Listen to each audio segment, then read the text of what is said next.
ہے وما تخفی الصدور، جو باتیں ابھی سینوں میں محفوظ ہیں، زبانوں تک بھی نہیں آئے، لیکن اللہ تعالیٰ کو وہ بھی معلوم ہے۔ اللہ سب جانتا ہے، اور سب جانتا ہے کا مطلب کیا ہے معلوم آپ کو؟ ایک تو اللہ تعالیٰ کے لیے ویسے ہی عالم، اللہ کو علیم، عالم ماننا، عالم الغیب ماننا، عالم الغیب والشہادہ مان، اللہ تعالیٰ کا علم ہر چیز کو شامل ہے، کوئی چیز اللہ کے علم سے باہر نہیں، یا دوسرے الفاظ میں ایسی کوئی بات نہیں جو اللہ تعالیٰ نہ جانتا ہو، یہ ماننا۔ لیکن خاص طور پر تقدیر کے باب میں یہ ماننا کہ کائنات میں جو کچھ ہوتا ہے نا، اللہ پہلے سے جانتا ہے۔ انسان کو پیدا کرنے سے پہلے جانتا یہ نیک ہوگا کہ برا ہوگا۔ انسان کو پیدا کرنے سے پہلے اللہ جانتا یہ کیا کیا نیکیاں کرے گا، کیا کیا گناہ کرے گا۔ اللہ جانتا ہے پیدا کرنے سے پہلے کہ یہ دنیا میں حکمران بنے گا کہ یہ ماتحت بنے گا، رعایا بنے گا، اور اگر حکمران بنے گا تو انصاف پرور حکمران بنے گا یا ظالم بنے گا۔ اللہ جانتا ہے کون زنا کرے گا، کون قتل کرے گا، کون برا چوری کرے گا، کون کسی پہ الزام لگائے گا، کون کسی کا مال ہڑپے گا، کسی کی عزت پہ حملہ کر، سب جانتا۔ اللہ کے علم سے باہر کوئی چیز نہیں، اللہ سب جانتا ہے۔ میرے اور آپ کے دل میں آنے جانے والے خیالات جو ایک لمحے کے لیے آ کے چلے جاتے ہیں، آنے سے پہلے ہمیں خیال نہیں تھا، آ کر جانے کے بعد ہم بھول گئے، لیکن اللہ جانتا ہے۔ اللہ کے علم سے کوئی چیز باہر نہیں، اللہ ہر چیز کو جانتا ہے۔ اس بات پہ ایمان لاؤ۔ حتیٰ کہ سلف صالحین ایک جملہ کہا کرتے تھے، ان اللہ یعلم ما کان، جو کچھ پہلے ہو چکا اللہ وہ بھی جانتا ہے، وما سیکون، اور جو کچھ آئندہ ہونے والا وہ بھی جانتا ہے، وما لم یکن، اور جو ہوا نہیں نا، جو ہوا نہیں، جو ہو چکا وہ بھی جانتا ہے، جو آئندہ ہونے والا وہ بھی جانتا ہے، لیکن وما لم یکن، جو نہیں ہوا، لو کان کیف یکون، اگر وہ ہوتا تو کیسا ہوتا، یہ بھی اللہ تبارک و تعالی جانتا ہے۔ کیسے؟ دیکھو آج میں یہاں بیٹھوں، آپ یہاں بیٹھیں، اللہ پہلے سے جانتا ہے ہم یہاں بیٹھنے والے ہیں، لیکن فرض کر لیں اگر ہم آج یہاں نہ بیٹھے ہوتے تو کہاں ہوتے؟ آج یہاں بیٹھ کر میں بول نہیں رہا ہوتا اور آپ سن نہیں رہے ہوتے تو ہم کیا کر رہے ہوتے؟ اللہ وہ بھی جانتا، ہم نہیں جانتے۔ ہم نہیں جانتے اگر ہم یہاں نہ ہوتے تو کہاں ہوتے، کیا کر رہے ہوتے، ہم نہیں جانتے، لیکن اللہ جانتا ہے۔ معلوم یہ ہوا کہ اس کائنات میں جو کچھ ہوا، ہو رہا ہے، ہوگا، سب کچھ اللہ تعالیٰ جانتا ہے۔ اس بات پر ایمان لاؤ۔ تقدیر پر ایمان کا یہ پہلا مرحلہ ہے کہ اس پر ایمان لاؤ کہ کائنات میں روز قیامت تک نہیں، ازل سے لے کے ابد تک جو کچھ ہوا، ہو رہا ہے، ہونے والا، سب کچھ اللہ تعالیٰ جانتا ہے۔ یہ پہلا مرحلہ ہے کہ آپ اس بات پر ایمان لائیں۔ دوسرا مرحلہ یہ، جب اللہ تبارک و تعالیٰ سب چیزیں جانتا ہے کہ بندہ پیدا ہونے سے پہلے ہی اللہ کو معلوم ہے نیک ہوگا کہ برا ہوگا، جنت میں جائے گا کہ جہنم میں جائے گا، نیکیاں کیا کرے گا، برائیاں کیا کرے گا، کتنی نیکیاں کتنے گناہ کرے گا، ساری چیزیں اللہ پہلے ہی سے جانتا ہے۔ اللہ تعالیٰ نے اسے لکھوا دیا ہے، اللہ تعالیٰ نے اسے لکھوا دیا ہے، پہلے ہی سے اللہ تعالیٰ نے لکھوا دیا۔ جو چیزیں پہلے سے اللہ کو معلوم ہے، بندہ بعد میں آئے گا، بعد میں کرے گا، لیکن اللہ کو پہلے سے معلوم ہے، ساری چیزیں اللہ نے پہلے سے لکھوا دی ہیں۔ تو ایک تو یہ ہے کہ یہ لکھاوٹ اللہ تعالیٰ کے علم پر مبنی ہے۔ جب اللہ تعالیٰ کے علم میں غلطی نہیں ہو سکتی، کیا ایسا ہو سکتا ہے اللہ کے علم میں یہ ہے کہ یہ آدمی نیک ہوگا، وہ آدمی برا ہو جائے، ایسا ہو سکتا ہے؟ اللہ کا علم غلطی کر سکتا ہے؟ نہیں کر سکتا۔ تو بات وہی کہی گئی کہ اللہ تعالیٰ نے جو علم تھا انہی باتوں کو اللہ تعالیٰ نے لکھوا دیا ہے، اور جب اللہ نے لکھوا دیا ہے تو جس علم میں غلطی نہیں ہو سکتی اس علم پر مبنی کتابت، لکھاوٹ اللہ نے فرشتے کے ذریعے، قلم کے ذریعے پہلے سے لکھوا دیا، تو جو لکھوا دیا ہے اس کے خلاف دنیا میں کچھ نہیں ہو سکتا۔ اب اللہ نے جو لکھوایا ہے وہ کیا ہے؟ بھائی وہ دو قسم کی چیزیں، ایک تو اللہ کو پہلے سے معلوم ہے بندہ کیا کرنے والا ہے، وہ کرے گا بعد میں، لیکن اللہ نے پہلے سے تقدیر میں لکھ کے رکھ دیا ہے، اور دوسری طرف بندہ اپنے اعمال کی وجہ سے کیا اللہ کی توفیق کا مستحق ہوگا یا محرومی کا مستحق ہوگا۔ بندہ نیکی کر کے مزید نیکی کا حقدار بنے گا، اللہ کے پاس اللہ کی توفیق کا اہل قرار پائے گا، یا پھر یہ کہ نافرمانی کر کے اللہ کے پاس سے دھتکارا جائے گا۔ اللہ کو پہلے سے یہ بھی معلوم ہے نا، اسی بنیاد پہ اللہ نے اپنے طرف سے یہ بھی لکھوایا ہے یہ فلاں نیکی کرے گا، اس کو دوسری نیکی اللہ تعالیٰ کروائے گا اس سے، یہ فلاں گناہ کرے گا، اللہ تعالیٰ اس گناہ کی سزا کے طور پہ دوسرا گناہ اس سے کروائے گا۔ اللہ تعالیٰ نے لکھوایا ہے پہلے سے۔ اللہ تعالیٰ کا علم، اللہ تعالیٰ کی کتابت، ان دو باتوں پہ ایمان لانا ہے۔ اب اس کے بعد تیسری بات آتی ہے مشیت۔ مشیت کا معنی ہوتا ہے مرضی، مشیت کا معنی ہوتا ہے اللہ تبارک و تعالیٰ کی چاہ، اللہ کی مرضی۔ یاد رکھو تقدیر پر ایمان کی تیسری بات یہ ہوتی ہے کہ بندہ اس بات پر ایمان لائے، بندہ اس بات کو تسلیم کرے کہ اللہ نے جو کچھ لکھوانا تھا لکھوا دیا ہے۔ اب اس چیز کا جب وقت آتا ہے نا، جیسے میں ہوں آج میں یہاں آ کر تقریر کرنا چاہ رہا ہوں، یہاں انسان کو اللہ نے اختیار دیا ہے، مشیت انسان کو بھی اللہ نے عطا کی۔ فمن شاء فلیؤمن ومن شاء فلیکفر، دنیا میں جو چاہے ایمان لانا چاہے ایمان لاؤ، کفر کرنا چاہتے ہو کفر کرو، اس لیے کہ امتحان کے لیے اللہ نے تمہیں پیدا کیا، تمہیں یہاں مجبور نہیں کیا، اللہ نے تمہیں اجازت دی ہے، تم اپنی مرضی سے اختیار کرتے ہو، لیکن یاد رکھو تمہاری مرضی اللہ تعالیٰ کی مرضی کے تابع ہے، تمہاری مشیت اللہ تعالیٰ کی مشیت کے تابع ہے۔ تم چاہو اللہ بھی چاہے تب کام ہوتا ہے، تم چاہو اللہ نہ چاہے کام نہیں ہوتا ہے، اور تم نہ چاہو اللہ چاہے تو ہوتا ہے، اس لیے کہ اللہ تبارک و تعالیٰ کی مشیت چلتی ہے۔ ہماری اور آپ کی مشیت اللہ کی مشیت پر موقوف ہے، اللہ کی مرضی پر موقوف ہے۔ اللہ نے فرمایا لمن شاء منکم ان یستقیم، تم میں سے جو آدمی راہ استقامت کا اختیار کرنا چاہے اس کے لیے یہ ساری آیتیں نصیحت ہیں، عبرت ہے، یہ سب بات۔ لیکن آگے اللہ نے کہا وما تشاءون الا ان یشاء اللہ رب العالمین، یاد رکھو تم جو بھی چاہو گے وہ مشیت وہی ہوگی جو رب العالمین چاہے گا۔ میرے بھائیو، یہی مسئلہ تقدیر کے مسئلے میں اکثر لوگوں کے لیے نازک بن جاتا ہے، وہ یہ سمجھنے لگتے ہیں کہ اللہ تعالیٰ کی مرضی کا مطلب یہ ہوا زبردستی، اللہ کی طرف سے زبردستی، اللہ نہیں چاہا تو ہم ایمان نہیں لا سکتے، اللہ نہیں چاہا تو ہم نماز نہیں پڑھ سکتے، اب ہم گناہ کر رہے ہیں تو اللہ کی مرضی ہی سے کر رہے ہیں۔ یاد رکھو میرے بھائیوں، اللہ تبارک و تعالیٰ نے یہ مسئلہ بہت اچھے انداز میں قرآن میں واضح کر دیا، احادیث میں رسول اللہ نے واضح کر دیا، صحابہ تابعین تبع تابعین نے اپنی تشریحات، فرمودات، وضاحتوں میں، تفسیروں میں اس کی بات واضح کر دی۔ کیا بتایا؟ بڑی ہلکی سی نازک سی بات ہے، سمجھ لینا۔ وہ یہ بتایا اللہ تعالیٰ نے کہ دیکھو اللہ نے تمہیں مرضی دی ہے، تمہیں اختیار دیا ہے، تم اپنی مرضی سے، اپنی پسند اور ناپسند سے کوئی کام اختیار کرتے ہو، کوئی کام چھوڑتے ہو، اور یہ بات ہم سب جانتے ہیں۔ آج آپ یہاں آئے، اپنی مرضی سے آپ آئے، ارادہ کر کے آپ آئے ہیں۔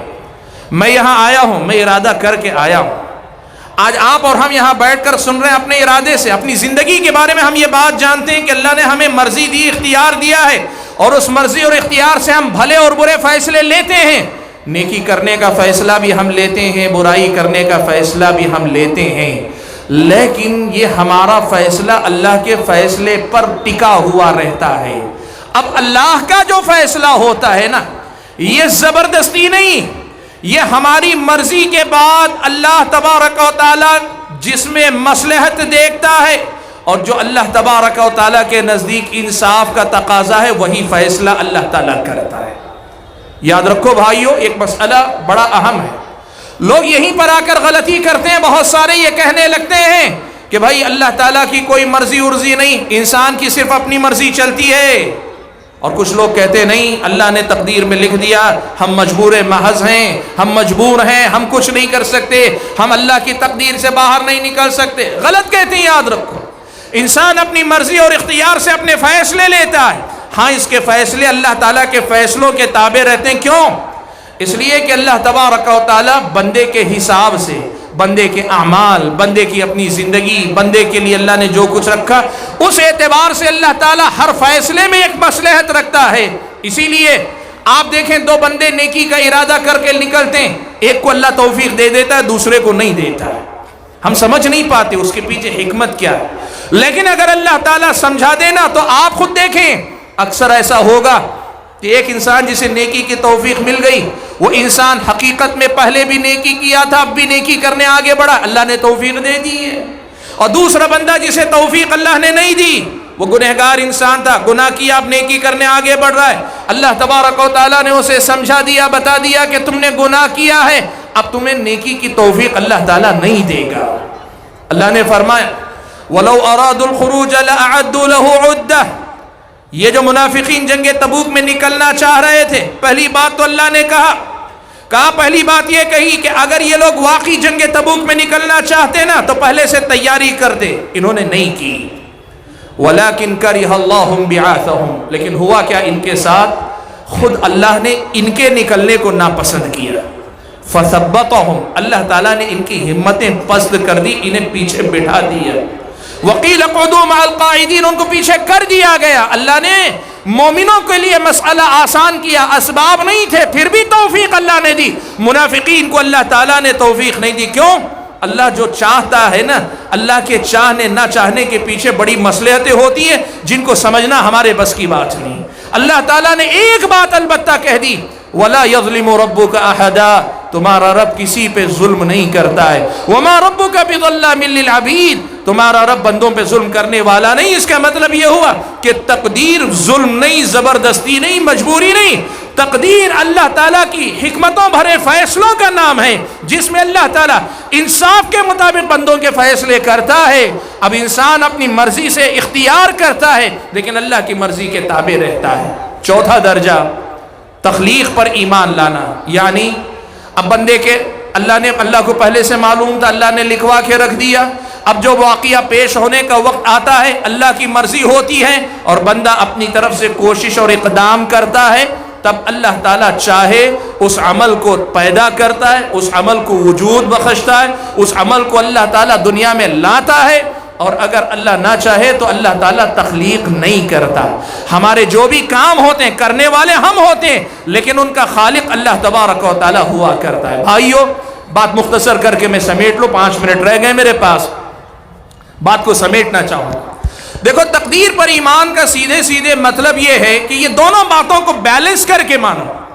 انسان کی مرضی ہے، اس کا اختیار ہے، وہ اپنی مرضی سے اپنی پسند اور ناپسند کے فیصلے لیتا ہے اور وہ اپنے فیصلے لے کے آگے بڑھتا ہے، اور پھر اللہ تعالیٰ کی مرضی شامل ہوتی ہے تو کام ہوتا ہے، ورنہ نہیں۔ یہاں دونوں کو ساتھ میں لے کے چلو۔ گمراہی کہاں آئی تقدیر کے باب میں؟ 2 بڑے گمراہ فرقے، کئی گمراہیاں لیکن بڑے نمایاں 2 فرقے۔ سب سے پہلا فرقہ قدریہ کا۔ قدریہ نے کیا کہا معلوم؟ ان کے دل میں ایک شبہ آ گیا، بھئی اگر یہ کہیں گے اللہ کو پہلے سے معلوم تھا یہ زنا کرے گا، اور اللہ نے لکھایا وہی، اور اللہ نے بھی چاہا وہ، اور اللہ نے ہی پیدا کیا اس عمل کو، انسان کا وہ عمل بھی اللہ ہی کی تخلیق ہے، تو اس سے تو لازم آئے گا کہ اللہ تبارک و تعالی نعوذ باللہ پہلے گناہ کرواتا ہے بعد میں سزا دیتا ہے، یہ تو ظلم ہو جائے گا۔ انہوں نے اللہ کی تقدیر اور مشیت کا مطلب یہ سمجھا کہ اگر تقدیر کہیں گے تو بندے پر زبردستی ہوگی کہ پہلے گناہ لکھا کروایا اور اس کے بعد اللہ تعالیٰ سزا دے رہا ہے۔ اس شبے کو انہوں نے قبول کیا، کہا اسی لیے ہم کہیں گے اللہ تعالیٰ کو معلوم ہی نہیں ہوتا، اللہ بندوں کے اعمال کے بارے میں کچھ نہیں جانتا، اللہ تعالیٰ نے کوئی چیز لکھوا کے بھی نہیں رکھی ہے، اللہ کی مرضی بھی نہیں چلتی ہے، اور اللہ تعالیٰ بندوں کے اعمال کو پیدا بھی نہیں کرتا ہے۔ بندہ اپنی مرضی سے کوئی کام کرتا ہے، بعد میں اللہ تعالیٰ کو پتہ چلتا ہے۔ بھائیوں، مسئلہ بہت سادہ تھا، وہ مسئلہ یہ تھا کہ اللہ تبارک و تعالیٰ خیر اور شر دونوں کا خالق ہے، لیکن اللہ تبارک و تعالیٰ نے ایک بات یہ رکھی ہے کہ چونکہ یہاں دنیا میں امتحان مقصود ہے، اس لیے انسان کو برائی کی اجازت اللہ نے دی ہے، لیکن اللہ تبارک و تعالیٰ برائی کو پسند نہیں کرتا ہے، اللہ تعالیٰ برائی کو پسند کرنے والا نہیں ہے۔ اللہ تبارک و تعالیٰ نے قدریہ کی یہ گمراہی ہے کہ ایک شبہ دل میں آیا تو اس کا جواب ڈھونڈنے کے بجائے، اس کا ازالہ کرنے کے بجائے تقدیر کا ہی انکار کر دیا۔ اور دوسرا گروہ جبریہ کا، اور جبریہ کون؟ وہ کہتے تھے بھائی تقدیر کا مطلب یہ کہ اللہ نے لکھ دیا ہے تو ہم سدھر ہی نہیں سکتے، ہم سدھر ہی نہیں سکتے، ہم سدھر ہی نہیں سکتے، اس لیے انسان مجبور محض ہے، اللہ تعالیٰ ہی کی مرضی چلتی، ہمارا کچھ نہیں چلتا۔ یہ بھی گمراہی ہے۔ میرے بھائیوں، پیارے نبی صلی اللہ علیہ وسلم نے ان دونوں کی گمراہیوں کے درمیان حکمت بھرا تقدیر کا وہ راستہ سمجھایا۔ سراقہ ابن مالک ابن جوشم رضی اللہ تعالیٰ عنہ اللہ کے نبی کے پاس آئے، کہنے لگے اللہ کے نبی مجھے ایک مسئلہ بتائیے، جو کچھ اب تک ہم نے کیا وہ چھوڑ دیجئے، مان لیجئے کہ کہا کہ اللہ کے نبی مان لیجئے کہ ابھی ہم پیدا ہوئے، اب سے پہلے ہمارا کوئی عمل نہیں، اس لیے کہ وہ سمجھتے تھے کہ بندے کی ایک نیکی کے نتیجے میں اللہ تعالیٰ دوسری نیکی کی توفیق دیتا ہے. ایک گناہ کے بدلے میں اللہ تعالیٰ یا تو نیکی سے محروم کرتا ہے یا دوسرے گناہ کو آسان کرتا ہے. وہ سمجھتے تھے, انہوں نے کہا اللہ کے نبی یوں مان لیجئے کأننا خلقنا الآن, اللہ کے نبی ابھی کے ابھی ہم پیدا ہوئے ہیں, اب بتائیے جو عمل ہم کرنے والے ہیں پہلے سے لکھا ہوا ہے یا ہمارے عمل کرنے کے بعد لکھا جائے گا؟ اللہ کے نبی نے کہا وہ تو بہت پہلے سے لکھا جا چکا ہے. حضرت سراقہ نے پوچھا ففیم العمل یا رسول اللہ, اللہ کے نبی یہ چیز پہلے سے لکھ کے رکھی ہوئی ہے تو پھر یہ عمل کرنے کی ضرورت کیا ہے؟ پہلے سے تو لکھ دیا گیا ہے نا, تو پھر عمل کرنے کی ضرورت کیا ہے؟ اللہ کے نبی نے بڑا پیارا جواب دیا, اتنی حکمت بڑا جواب. اللہ کے نبی نے کہا تمہارا کام یہ ہے کہ تقدیر پر ایمان لانے کے بعد اپنا عمل, اپنی محنت, اپنی کوشش جاری رکھو. تمہیں اللہ نے حکم دونوں کا دیا ہے نا بھائی, تقدیر پر ایمان لانے کا حکم دیا ہے کہ نہیں دیا, اور اللہ نے عمل کرنے کا حکم دیا ہے کہ نہیں دیا؟ اقیموا الصلاۃ آتوا الزکاۃ, اللہ تعالیٰ نے حج البیت کا حکم دیا, اللہ تعالیٰ سب کا حکم دیا. تمہارا کام ہے تقدیر پر ایمان بھی رکھو اور ساتھ میں عمل کی کوشش بھی کرتے رہو. فَكُلٌّ مُيَسَّرٌ لِمَا خُلِقَ لَهُ, اس لیے کہ ہر آدمی کے لیے وہی راستہ اللہ آسان کرے گا جس راستے کے لیے اللہ نے اسے پیدا کیا ہے. یعنی اللہ نے پہلے سے اپنے علم, اپنی حکمت اور اپنے فیصلوں کی روشنی میں جو منزل تمہارے میرے لیے طے کر کے رکھی ہے وہی راستہ ہمارے لیے آسان کرے گا. ایک طرف تقدیر پر ایمان رکھو اور دوسری طرف اللہ کے احکام کو بھی مانو, اور دونوں کو مان کر چلو, یہی اصل میں تقدیر ہے. بھائیو دیکھو, یاد رکھو گمراہ ہونے والوں کی غلطی کیا تھی معلوم؟ کچھ لوگ اللہ تعالیٰ کی تقدیر کو مان رہے تھے, کہہ رہے تھے تقدیر کو ماننے کا مطلب عمل کرنے کی ضرورت نہیں, چاہے عمل اچھا کرو برا کرو تقدیر کا ہی فیصلہ لاگو ہونے والا ہے. کہا یہ بھی غلط ہے. اور کچھ لوگوں نے یہ کہا عمل کا حکم اللہ نے دیا ہے تو ہم عمل ہی عمل کریں گے, تقدیر اقدیر کو ہم نہیں مانیں گے. اللہ نے کہا یہ بھی غلط ہے. اصل یہ ہے کہ اللہ نے تقدیر بھی لکھی ہے, عمل کرنے کا بھی حکم دیا ہے. تمہارے ہاتھ میں عمل ہے, اللہ تعالیٰ کے اختیار میں اس کے ہاتھ میں تقدیر ہے. تقدیر کے مسئلے کو لا کر عمل سے پیچھے ہٹنا گمراہی ہے, اور عمل کے مسئلے کا حوالہ دے کے تقدیر کا انکار کرنا گمراہی ہے. یہی اصل میں تقدیر کا مسئلہ. میرے بھائیوں, مجھے 2 منٹ اور وقت دے دیا گیا ہے تو میں اپنی بات ایک اور پہلو سے بھی مکمل کر لینا چاہتا ہوں. اکثر ایک سوال لوگوں کے پاس آتا ہے کہ بھائی اللہ تعالیٰ نے پہلے سے لکھ کے رکھا ہوا ہے تو اللہ کے لکھنے پہ ہم ظلم کرتے ہیں, اللہ کے لکھنے پہ ہم غلط کرتے ہیں, اللہ کے کرنے پہ ہم سب کچھ کرتے ہیں, تو پھر ہمیں سزا کیوں دی جاتی ہے؟ پہلی بات تو یہ, انسان بڑا جو ہے چالاک ہے. کبھی انسان یہ نہیں پوچھتا اللہ کے کہنے پر, اللہ کے لکھے جانے پر ہی میں نیکی کر رہا ہوں تو مجھے ثواب بھی نہیں چاہیے, یہ کبھی کوئی نہیں کہتا. نیکی کے بارے میں کبھی یہ نہیں کہتا اللہ کے لکھے جانے کی وجہ سے ہی میں نیکی کر رہا ہوں اس لیے مجھے ثواب نہیں چاہیے, ثواب کی کیا ضرورت, یہ سوال کبھی نہیں کرتا. لیکن برائی کے بارے میں کرتا ہے, اور اگر برائی کے بارے میں بھی کرتا ہے, اللہ نے لکھ دیا ہے تو پہلے سے برائی اللہ تعالیٰ نے لکھ دی ہے, اللہ کے لکھے میں ہونے کی وجہ سے میں گناہ کر رہا ہوں تو پھر مجھے سزا کیوں دی جاتی ہے؟ یہ بڑا اہم سوال ہے. تقدیر کے باب میں سب سے زیادہ پوچھا جانے والا یہ سوال ہے. بھائیو اس کا جواب بہت سیدھا ہے. اس کے جواب کے 2 پہلو ہیں. پہلا پہلو یہ ہے, پہلے مرحلے میں یہ سمجھو کہ اللہ تعالیٰ نے تم پر لکھا ہے, صرف اس وجہ سے تم غلط کرتے ہو ایسا نہیں ہے, بلکہ ترتیب الٹ لو. تم کرنے والے ہو اس لیے اللہ تعالیٰ نے پہلے سے لکھ کے رکھا ہوا ہے. ایسا نہیں کہ لکھے ہونے کی وجہ سے تم غلط کر رہے ہو, تم غلط کرنے والے ہو اس وجہ سے وہ لکھا ہوا, اس لیے تقدیر کا حوالہ مت دیا کرو. اپنے گناہوں کے لیے تقدیر کو ذمہ دار نہ ٹھہراؤ, یہ پہلی بات. اور اسی سے جڑی دوسری بات یاد رکھنا, اس لیے کہ دوسری بات کے بغیر پہلی بات ادھوری ہے. اور وہ بات کیا ہے معلوم آپ کو؟ دوسری بات یہ ہے کہ ہاں اللہ تعالیٰ کے لکھے ہونے کی وجہ سے تم گناہ کرتے ہو, لیکن اللہ تعالیٰ لکھتا تمہاری وجہ سے ہے. بعض معاملات میں ایک تو یہ ہوتا ہے کہ تم کرنے والے ہو, یہ اللہ نے پہلے لکھ کے رکھا ہے, اور بعض فیصلے اللہ تعالیٰ کی یہ ہوتے ہیں کہ اللہ کے لکھنے کی وجہ سے تم گمراہ ہوتے ہو, اللہ کے لکھنے کی وجہ سے گناہ کرتے ہو, لیکن اللہ تعالیٰ کے لکھے جانے کی وجہ تم خود ہو, اللہ تعالیٰ کے لکھے جانے کا سبب تم خود ہو. یہ اصل میں تقدیر کے اندر راز کی بات ہے. وہ کیا ہے؟ اللہ تبارک و تعالیٰ کسی انسان کو نیکی کی توفیق دیتا ہے، یہ اللہ کا فضل ہے، اور اگر اللہ تعالیٰ کسی کو گمراہ کرتا ہے تو یہ اللہ تعالیٰ کا عدل ہے۔ اسی لیے اہل سنت کہتے ہیں یہدی من یشاء بفضلہ، اللہ اگر کسی کو ہدایت دیتا ہے تو یہ اللہ کا فضل ہے، ویضل من یشاء بعدلہ، اگر کسی کو گمراہ کرتا ہے تو یہ اللہ کا انصاف ہے۔ کیسے انصاف ہے؟ اس کی ایک مثال قرآن کی ایک آیت سے آپ کے سامنے دیتا ہوں۔ اللہ نے فرمایا وَأَمَّا ثَمُودُ فَهَدَيْنَاهُمْ فَاسْتَحَبُّوا الْعَمَى عَلَى الْهُدَى، قوم سمود کی اللہ تعالیٰ نے مثال دی۔ کیا مثال دی؟ کہا قوم سمود کے پاس اللہ تعالیٰ کی ہدایت آئی، اللہ تعالیٰ کا پیغام آیا، فَاسْتَحَبُّوا الْعَمَى عَلَى الْهُدَى، اب ہدایت کا پیغام آیا، لپکنا چاہیے، آگے جانا چاہیے، اپنانا چاہیے، دل و جان سے لگانا چاہیے، لیکن ان سرکشوں نے کیا کیا؟ اس ہدایت کے مقابلے میں اندھے پن کو پسند کیا، ہدایت کو ٹھکرایا، ہدایت سے رخ موڑ لیا۔ اس کی سزا کے طور پہ اللہ تعالیٰ نے کیا کیا؟ ان کو توفیق نہیں دی۔ ہدایت کے دو درجے ہوتے ہیں، یاد رکھنا۔ ایک ہوتی ہدایت و بیان و ارشاد، اللہ کی طرف سے رہنمائی آتی ہے، اور جب بندہ اس رہنمائی کی طرف لبک کر آتا ہے تو پھر عمل کرنے کی توفیق اللہ تعالیٰ دیتا ہے۔ دیکھو تقدیر کا مسئلہ یہاں سے اچھے سے سمجھ میں آ جائے گا۔